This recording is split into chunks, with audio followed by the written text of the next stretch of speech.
Il existe une terre où le sable n'est pas seulement poussière, mais mémoire. Une terre où chaque pierre respire encore, où chaque souffle du vent porte les prières de millions d'âmes disparues. Ici, le temps ne passe pas, il contemple et il attend. C'est la terre des premiers bâtisseurs d'éternité, le berceau des rois solaires, le royaume de ceux qui ne voulaient pas vivre, mais durer. Bienvenue en Kemet, la terre noire, l'ancienne Égypte, non pas l'Égypte des mythes hollywoodiens, mais celle du silence sacré, des temples où se murmurait la vérité, des scribes qui savaient qu'écrire, c'est sculpter l'âme dans l'invisible. Aujourd'hui, tu vas entrer dans un monde où l'homme ne cherchait pas la gloire, mais l'harmonie, où la science était prière et le spirituel, loi de l'univers. Un voyage lent, profond, comme le Nil au lever du soleil. Un voyage pour comprendre non pas comment ces hommes ont vécu, mais comment ils ont transcendé le temps. Dans ce récit, tu découvriras, premièrement, la naissance de Kemet et comment le Nil a façonné des esprits autant qu'un peuple. Deuxièmement, le rôle sacré du pharaon, gardien du Maat, l'équilibre cosmique entre justice, ordre et vérité. Troisièmement, les bâtisseurs de l'éternité, ceux qui ont élevé des pyramides non pour se montrer, mais pour s'unir au divin. Quatrièmement, les gardiens du savoir, maîtres de l'astronomie, de la médecine, des étoiles et du cœur humain. Enfin, la vie du peuple, simple, humble, rythmée par la terre, le travail et une sagesse que le monde moderne a oublié. Tout cela dans un souffle, dans un murmure venu d'une autre époque, pour te rappeler ceci. La force d'un peuple ne se mesure pas à ses armes, mais à la lumière qu'il laisse derrière lui. Alors écoute, respire, laisse l'Égypte parler. Et si ce voyage éclaire ton esprit, abonne-toi au Temple du Savoir, car ici, nous réveillons les civilisations endormies et les connaissances que le monde a laissées derrière lui. Maintenant, regarde l'horizon. Le soleil se lève sur le Nil, et avec lui, la première grande histoire du monde.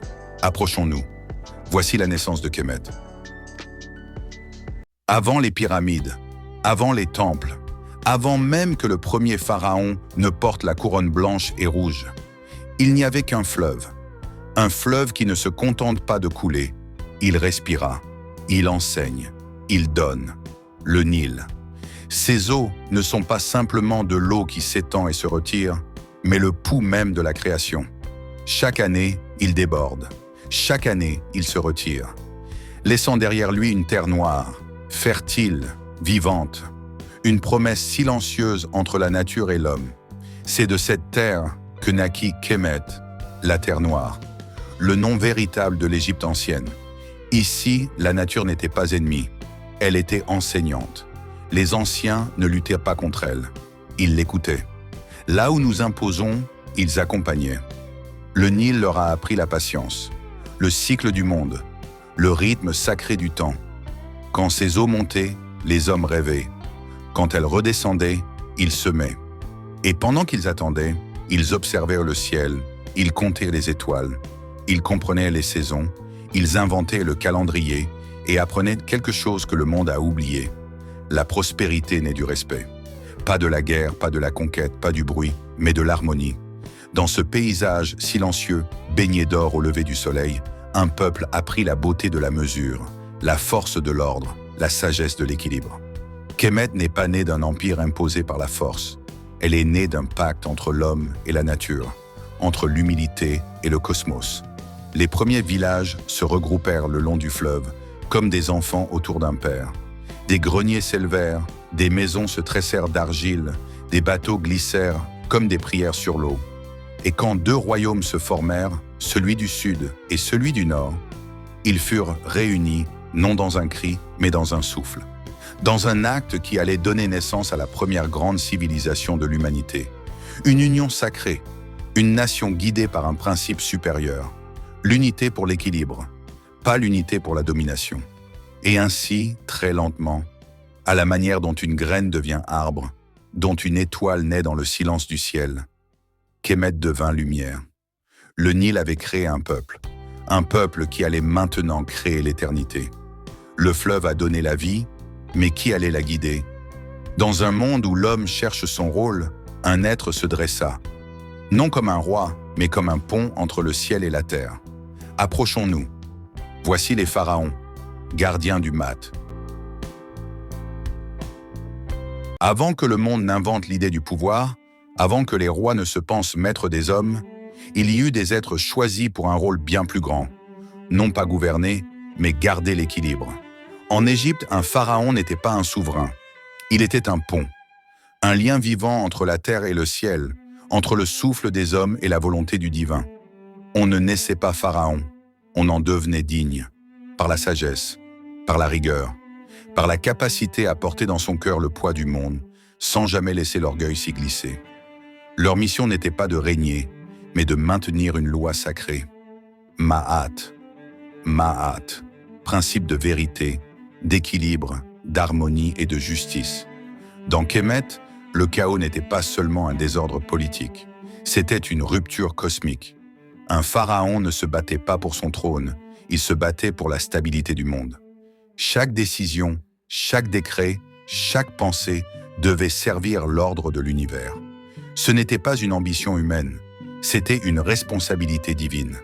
Le pharaon priait au lever du soleil. Il honorait les dieux non pour être protégé, mais pour que son peuple le soit. Il consultait les prêtres, écoutait les anciens, observait les signes du Nil et vivait avec la conscience que la moindre injustice pouvait briser l'équilibre du royaume. Sa couronne n'était pas un symbole de richesse, mais de devoir. Le sceptre n'était pas séparation, mais service. Le trône n'était pas un privilège, mais un fardeau sacré. Le peuple ne se prosternait pas devant un homme, mais devant l'ordre qu'il représentait. Son corps était mortel, mais son rôle éternel. Car lorsqu'un pharaon mourait, il ne quittait pas son peuple. Il changeait simplement de royaume, continuant dans l'invisible ce qu'il avait commencé dans le visible. Ainsi, l'Égypte ne fut pas bâtie par la peur, ni par les armes, ni par l'orgueil d'un empire humain. Elle fut bâtie par une idée.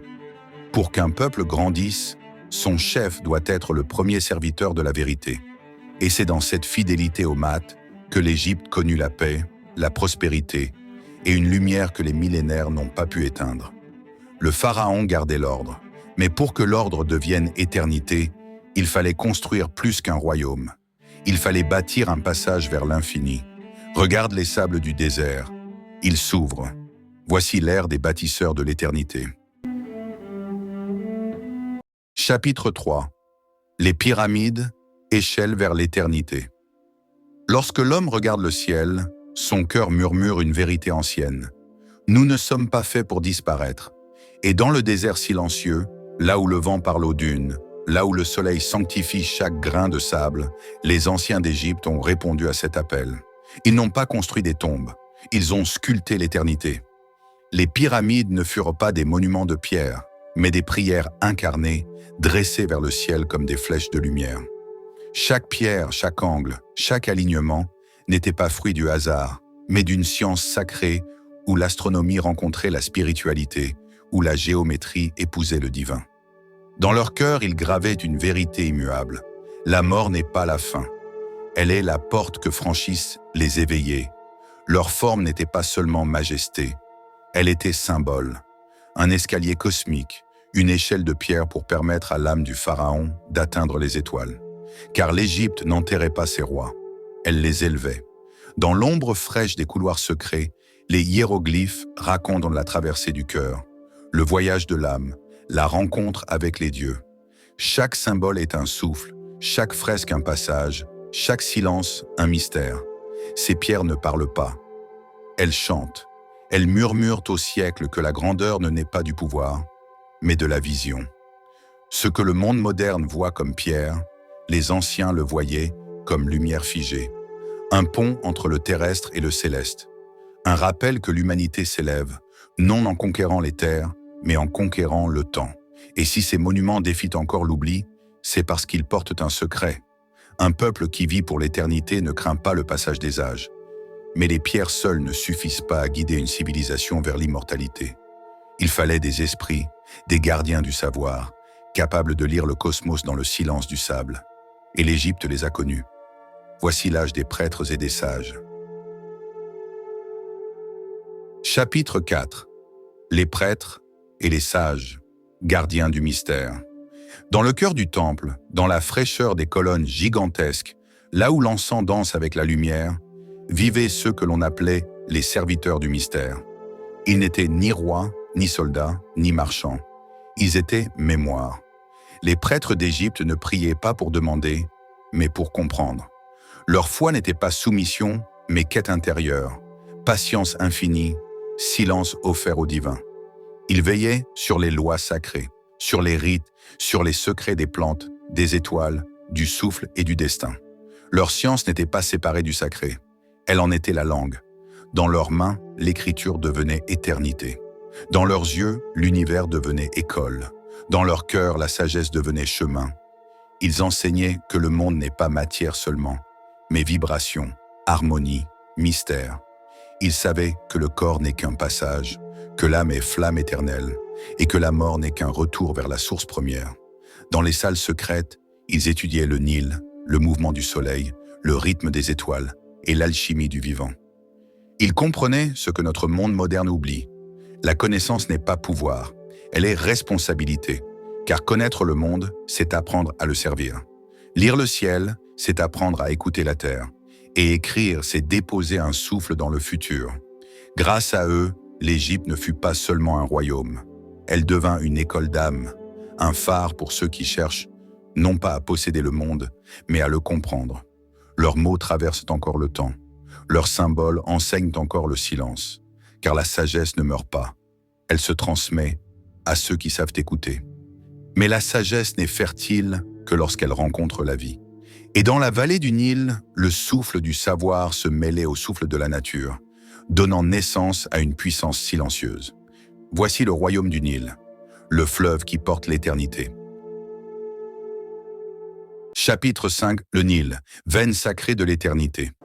Avant les temples, avant les pharaons, avant même le premier mot gravé dans la pierre, il y avait une présence, une respiration divine serpentant au cœur du désert.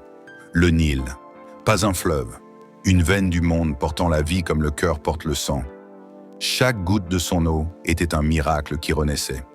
Chaque inondation, une bénédiction offerte du ciel à la terre. Chaque retrait, une invitation à la patience et à la gratitude. Les anciens d'Égypte ne vivaient pas au bord du Nil. Ils vivaient avec le Nil. Ils l'écoutaient comme on écoute un maître. Ils le respectaient comme on respecte un ancêtre. Ils savaient que la terre n'est fertile que lorsque l'eau l'embrasse. Ils savaient que le destin d'un peuple se joue dans le rythme sacré de la nature. Ce fleuve n'était pas seulement nourriture, il était guide. Il formait leur route, dictait leur saison, élevait leur esprit. Ces eaux nourrissaient les champs, mais aussi les pensées. Car l'abondance n'était pas accident, mais harmonie. Chaque année, lorsque ces eaux montaient, le peuple célébrait non pas la force brute de la nature, mais la preuve que l'univers répond toujours à ceux qui vivent en équilibre avec lui. Les prêtres le mesuraient, les scribes le notaient, les sages l'interprétaient. Car le Nil ne parlait pas avec des mots, il parlait par cycle, par silence, par miracle régulier. Dans sa lumière au matin, on voyait la promesse du jour. Dans ses reflets au crépuscule, on lisait la paix du soir. Et les enfants qui grandissaient près de lui apprenaient avant même l'école que la nature n'est pas à conquérir, mais à comprendre. Ainsi, le Nil fut le premier maître, le premier sage, le premier dieu silencieux de la vallée. Et tant que l'eau coule, son souffle demeure, portant avec lui le message des anciens. La vraie richesse n'est pas dans ce que l'on prend, mais dans ce avec quoi l'on vit en paix. L'eau donnait la vie, mais pour que cette vie devienne civilisation, il fallait la protéger, l'organiser, la célébrer. Et alors, dans le sable et la lumière, naquit quelque chose d'unique, la vie quotidienne à Kemet, une existence simple, sacrée, harmonieuse. Chapitre 6. La vie à Kemet, vivre en harmonie avec le sacré. Au-delà des temples majestueux et des mystères gravés dans la pierre, il y avait la vie, simple, pure, sacrée dans chaque geste. À Kemet, on ne se réveillait pas pour survivre, on se réveillait pour honorer le souffle. Le matin, le soleil se levait sur les champs de blé doré et les habitants saluaient Ra comme on salue un ami fidèle. Ils ne disaient pas « Voici le jour », ils murmuraient Voici le cadeau. Les artisans sculptaient la pierre avec patience et humilité, car chaque outil n'était pas seulement travail, mais prière. Chaque coup de marteau était une offrande au temps. Les paysans, les mains plongées dans la terre noire du Nil, ne cultivaient pas seulement des récoltes. Ils cultivaient l'avenir avec gratitude, avec respect, avec la certitude que la nature n'est jamais un serviteur, mais un maître silencieux. Les familles partageaient le repas comme on partage une bénédiction. Le pain chaud, l'eau claire, les dattes sucrées rappelaient que le bonheur n'a pas besoin de poids ni d'or, mais de paix. Les enfants apprenaient non seulement à lire les signes sur les papyrus, mais aussi à lire le vent, le fleuve, le regard de leurs aînés. Car à Kemet, la sagesse ne se transmettait pas seulement par les mots, mais par l'exemple. Respect, équilibre, silence, gratitude. Voilà l'école des anciens. Et lorsque la nuit tombait, sous le manteau immense des étoiles, les familles s'asseyaient, racontant les mythes, les cycles du monde, les histoires des dieux. Elles se souvenaient, nous sommes poussière des astres, nous sommes enfants du Nil, et notre passage sur terre doit laisser plus de lumière que d'ombre. Pas d'excès, pas d'arrogance, pas de course après le pouvoir, juste l'harmonie. Une vérité simple que l'humanité moderne semble avoir oubliée. Vivre n'est pas courir, vivre est écouter, s'accorder et remercier. Mais un peuple ne vit pas que de sagesse. Il porte aussi ses mythes, ses dieux, ses rêves divins. Et dans le cœur des temples, reposait une cosmologie sacrée où l'univers prenait forme dans le souffle du divin. Approchons maintenant le panthéon des dieux de Kemet, là où le visible rencontre l'invisible. Chapitre 7. Les dieux de Kemet, les forces qui tissent l'univers. Avant que les hommes ne cherchent le divin dans le ciel, les anciens d'Égypte savaient déjà, le divin est partout, dans l'eau, dans la lumière, dans le souffle, dans le silence. Les dieux de Kemet n'étaient pas de simples figures mythologiques. Ils étaient les lois vivantes du cosmos, les battements secrets qui maintiennent l'univers en équilibre. Chaque dieu n'était pas une personne, mais une force, une vérité éternelle, une énergie sacrée. Ammon, le souffle caché, l'invisible derrière chaque chose. Il ne criait pas sa présence. Il la murmurait au cœur de ceux qui savaient écouter le silence. Ra, le soleil né chaque matin, sacrifiant sa lumière pour illuminer le monde. Il nous enseignait que la vraie puissance est celle qui donne, non celle qui prend. Isis, mère de la magie, gardienne de l'amour, protectrice de l'équilibre. Elle portait la tendresse dans une main et la puissance dans l'autre, car l'amour en vérité est la force la plus ancienne. Osiris, celui qui meurt et renaît, maître du passage, seigneur des cycles. Il nous rappelait que la fin n'est qu'un commencement, et que rien ne se perd jamais vraiment. Horus, l'œil vigilant, l'héritier du ciel, le gardien du juste chemin. Il enseignait aux hommes que la victoire n'est pas colère, mais clarté. Que l'aigle ne s'élève pas par la force, mais par la vision. Anubis, le guide silencieux, celui qui accompagne l'âme sans la juger, sans la craindre. Car la mort pour Kemet n'était pas punition, mais retour. Et enfin, Maat, non pas une déesse, mais le principe même de l'existence. La vérité, la justice, l'ordre cosmique, l'équilibre fragile qui permet au monde de tenir debout. Elle était la plume que l'on posait sur le cœur des morts pour mesurer leur vérité. Car à Kemet, ce n'était pas la puissance qui donnait l'immortalité, mais la pureté du cœur. Ainsi vivaient les dieux, non dans un ciel lointain, mais dans chaque souffle, chaque étoile, chaque naissance, chaque départ. Les dieux de Kemet n'imposaient pas, ils inspiraient, ils n'exigeaient pas la peur. Ils cultivaient la conscience. Ils n'étaient pas au-dessus de l'homme, ils étaient en lui. Et ceux qui comprenaient cela ne priaient pas pour être sauvés. Ils priaient pour être éveillés. Car l'Égypte ne cherchait pas à plaire aux dieux, elle cherchait à se souvenir qu'elle faisait partie d'eux. Si les dieux donnaient direction et le pharaon gardait l'équilibre, alors il fallait un souffle pour porter leurs rêves dans la matière. Ce souffle, ce fut le savoir. Suivons maintenant les scribes et les écoles, là où la lumière du savoir devint langue, science, mémoire. Chapitre 8. Les écoles du savoir. Lorsque la connaissance devient lumière. Dans le murmure des temples, près des colonnes nues, baignées de soleil, naquit l'un des plus grands trésors de l'humanité, l'école de Kemet. Ici, la connaissance n'était pas un privilège réservé.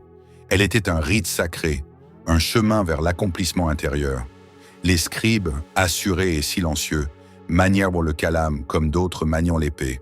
Car à Kemet, le savoir n'était pas une arme, c'était une libération. Dans les salles d'études, l'enfant apprenait que le monde n'est pas une énigme à conquérir, mais une symphonie à comprendre. Ils étudiaient le Nil, l'étoile du soir, la danse du soleil, les plantes guérisseuses, le souffle, la géométrie parfaite, le nombre sacré. Chaque mot écrit était une offrande, chaque papyrus, une graine d'éternité déposée pour l'avenir. Dans l'ombre douce des bibliothèques, on ne trouvait pas des livres poussiéreux, mais des mondes scellés, des légendes, des lois, des secrets de médecine, des cartes du ciel, des hymnes aux dieux et à la vie. Et ceux qui lisaient apprenaient d'abord ceci. Avant de vouloir comprendre le monde, comprends ton propre cœur. Les maîtres ne formaient pas des esprits, ils formaient des âmes conscientes. Ils enseignaient que le regard est un temple, que la pensée est une offrande, que celui qui apprend sans se purifier devient esclave de son propre savoir. Ainsi, l'Égypte ne transmit pas seulement l'écriture, la science, l'art, la médecine, l'astronomie. Elle transmit une vérité plus grande encore. La connaissance n'est pas lumière si elle n'élève pas celui qui la porte. Les murs des temples portaient ces mots silencieux, gravés pour ceux qui savent voir. L'ignorance aveugle, mais le savoir sans sagesse rend l'âme aveugle aussi. Alors ils étudiaient, non pour briller, non pour dominer, mais pour comprendre la place de l'homme dans l'harmonie du monde. Et c'est là, dans ces écoles du souffle et de la lumière, que naquit une civilisation qui ne se bâtit pas sur la force, mais sur la conscience. Mais le savoir, aussi pur soit-il, doit s'incarner dans la pierre, la forme, la beauté, pour ne pas se perdre dans le vent du temps. Et alors, les mains humaines élevèrent des chefs-d'œuvre qui défient encore les âges. Approchons maintenant l'art et l'architecture sacrée, là où la beauté devient prière. Chapitre 9. L'art et l'architecture. Quand la beauté devient prière. Dans le silence du désert, sous le souffle brûlant du vent, l'Égypte a bâti des temples qui ne vieillissent pas. Non pour glorifier les hommes, mais pour honorer le divin. Chaque colonne, chaque fresque, chaque statue posée dans la lumière porte la marque d'une vérité ancienne. La beauté est une porte vers le sacré. Les bâtisseurs de Kemet ne façonnaient pas la pierre, ils la libéraient. Ils disaient « La forme existe déjà dans le cœur du monde. Nous ne faisons que la révéler. » Dans les temples, la lumière filtrait comme un murmure divin, guidant le regard, caressant les visages, rappelant que ce monde et l'autre ne sont séparés que par un voile de poussière. Les statues n'étaient pas des idoles. Elles étaient présences, réceptacles du souffle divin, pont entre la terre et l'invisible. Chaque fresque racontait l'ordre du monde. Chaque couleur portait une intention.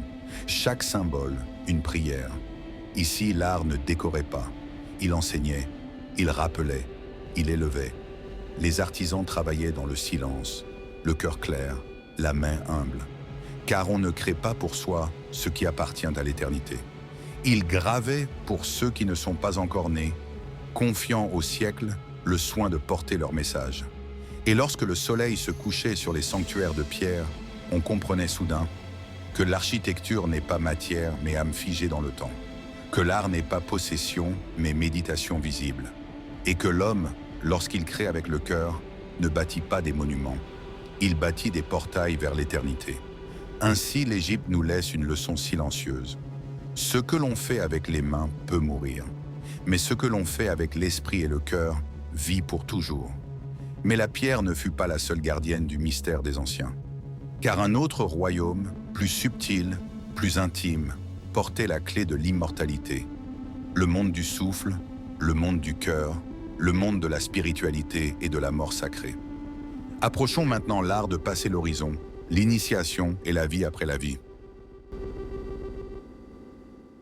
Chapitre 10. L'au-delà, le passage sacré et l'art de renaître. Dans le cœur silencieux des temples, Là où la lumière devient prière, un secret était murmuré, la mort n'existe pas, il n'y a que le passage. Pour les anciens d'Égypte, la vie n'était qu'un chapitre, une étape de l'éternité. La mort n'était pas fin, mais renaissance. On ne quittait pas ce monde. On changeait de forme, de souffle, de lumière. Lorsque le dernier souffle touchait les lèvres, le voyage du cœur commençait. L'âme traversait les portes du silence, accompagnée par Anubis, le guide patient, gardien des passages invisibles. Dans la salle du jugement, le cœur était pesé par Maat, non contre l'or, non contre les victoires, mais contre une plume. Car pour entrer dans la lumière, il ne fallait pas être puissant. Il fallait être pur. Le mensonge alourdit l'âme, la haine la ternit, l'orgueil la ferme. Mais le cœur sincère, le cœur juste, le cœur humble et vrai, ce cœur-là devenait léger, aussi léger que la plume de Maat. Ceux dont l'âme brillait comme l'aube traversaient les portes de l'éternité et rejoignaient les champs d'Yalou, un royaume de paix, de lumière, de beauté sans fin, où l'âme reposait dans la joie du divin. Les autres ne disparaissaient pas. Ils apprenaient encore, jusqu'à mériter la clarté. Car chez les anciens d'Égypte, rien n'était punition, tout était évolution. Et sur terre, le corps était préparé non comme une relique, mais comme un navire. La momification n'était pas obsession du corps, mais science sacrée, symbole d'un voyage sacré, d'un respect profond pour le temple de l'âme. On décorait la tombe, on offrait nourriture, lumière, paroles sacrées, non pour flatter les morts, mais pour leur dire « Nous t'accompagnons, nous marchons avec toi jusqu'aux portes du ciel ». Ainsi la mort n'était pas crainte, mais honorée. Elle n'était pas rupture, mais retour. Retour à la source, à la lumière première, à l'éternel qui ne meurt pas. Les anciens savaient déjà ce que l'homme moderne oublie. Ce n'est pas la vie qui fait l'âme, c'est l'âme qui fait la vie. Et pourtant, malgré cette sagesse, malgré cette grandeur, malgré la lumière qui baignait Kémet, vint un temps où le vent changea de direction. La gloire éternelle dut affronter le souffle du monde extérieur, les guerres, les conquêtes, les ambitions humaines. Nous entrons maintenant dans le crépuscule des pharaons et la lente chute d'une civilisation divine. Chapitre 11. Le crépuscule des pharaons, le souffle du changement. Tout empire, aussi lumineux soit-il, connaît un jour le murmure du déclin. Et même Kémet, terre bénie par les dieux, devait sentir le vent tourner. Le Nil coulait toujours, les temples se dressaient encore vers le soleil, mais dans le silence, quelque chose s'effritait. Ce n'était pas une chute brutale, non. La grandeur ne s'effondre jamais d'un seul coup. Elle se délite, grain de sable après grain de sable, comme un secret qu'on oublie de répéter. Le poison invisible. Dans les palais d'or, les intrigues naquirent, plus tranchantes que les lames. Les grandes familles se disputèrent la couronne. Les prêtres et les pharaons luttaient pour la lumière, chacun pensant servir le divin, mais parfois ne servant que l'orgueil. L'unité, ce souffle sacré qui élève les nations, commença à se fissurer, et ainsi la porte du monde s'ouvrit. Les étrangers aux portes, les Hyksos, puis les Perses, et bien plus tard les Grecs, les Romains.